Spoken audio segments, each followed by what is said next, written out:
დასავლელი პარტნიორები პატიმრობაში მყოფი ნეტგაზეთისა და ბათუმელების დამფუძნებლის მზია ამაღლობელის მხარდასაჭერად, რომელსაც ორწლიანი პატიმრობა მიუსაჯეს, განცხადებებს ავრცელებენ. ამაღლობელის დაპატიმრებას უსაფუძვლოს უწოდებს ამერიკელი კონგრესმენი გრეგორი მიქსი. მისი თქმით, საქართველოს ავტორიტარიზმისკენ შემოbrunება და კრიტიკოსების გასაჩუმებლად დაშინების გამოყენება აუცილებლად უნდა დაიგმოს. კიდევ ერთი პარტნიორი ჩეხეთის საგარეო საქმეთა მინისტრი იან ლიპავსკი მედია მენეჯერის პატიმრობას პოლიტიზირებულს უწოდებს და მის გათავისუფლებას ითხოვს. ლიპავსკის თქმით, ამაღლობელის საქმე საქართველოში მედიასა და სამოქალაქო საზოგადოებაზე მზარდ ზეწოლას ასახავს. მზია ამაღლობელისთვის გამოტანილი განაჩენი მკაცრად დაგმო საქართველოს ჟურნალისტური ეთიკის ქარტიამაც. ქარტია ორწლიან პატიმრობას დაუსაბუთებლად, პოლიტიკურად მოტივირებულად და უსამართლოდ მიიჩნევს.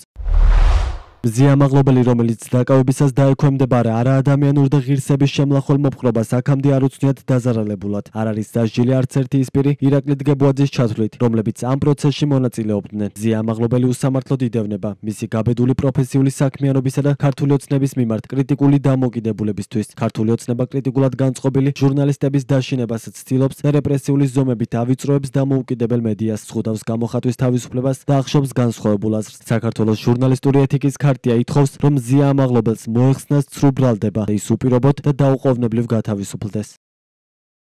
მზია ამაღლობელისთვის მისჯილ ორწლიან პატიმრობას პოლიტიკურად მოტივირებულს უწოდებენ ევროპის საბჭოს საპარლამენტო ასამბლეის მომხსენებლების საქართველოს საკითხებზე ედიტ ესტრელა და საბინა კუდიჩი. განცხადებაში, რომელიც 7 აგვისტოს გამოქვეყნდა, ვკითხულობთ, რომ მზია ამაღლობელისთვის გამოტანილი სასჯელი არაპროპორციულია და დამოუკიდებელი მედიისა და დისიდენტური მოსაზრებების ჩასახშობა ცისხლის სამართლის პროცესის ბოროტად გამოყენების მაგალითია. დაჟინებით მოუწოდებთ ხელისუფლებას პატივისცეს საქართველოს წევრობის ვალდებულებებს გამოხატვისა და შეკრების თავისუფლების შესახებ, ნათქვამია განცხადებაში. საქართველოს ევროპის საბჭოს 10 წევრის სახელმწიფოდან ერთ-ერთია, რომლებიც ასამბლეის სრულ მონიტორინგის პროცედურას ექვემდებარება. მისი მიზანია ამ ქვეყნებს წევრობის ვალდებულებებისა და გაწევრიანების ვალდებულებების შესრულებაში დაეხმაროს. ბათუმელებისა და ნეტგაზეთის დამფუძნებელს მზია ამაღლობელს 6 აგვისტოს მოსამართლე ნინო სახელაშვილმა 2 წლით თავისუფლების აღკვეთა მიუსაჯა. მოსამართლე მედია მენეჯერს წაყენებული ბრალი გადაუკვალიფიცირა და ნაცვლად პოლიციელზე თავდასხმისა, ის პოლიციის მიმართ ძალადობასა და წინააღმდეგობაში ცნო დამნაშავედ. გამოტანილ განაჩენს არ ეთანხმება ამაღლობელის ადვოკატი მაია მწარიაშვილი და ამბობს, რომ მას სამართალთან საერთო არაფერი აქვს.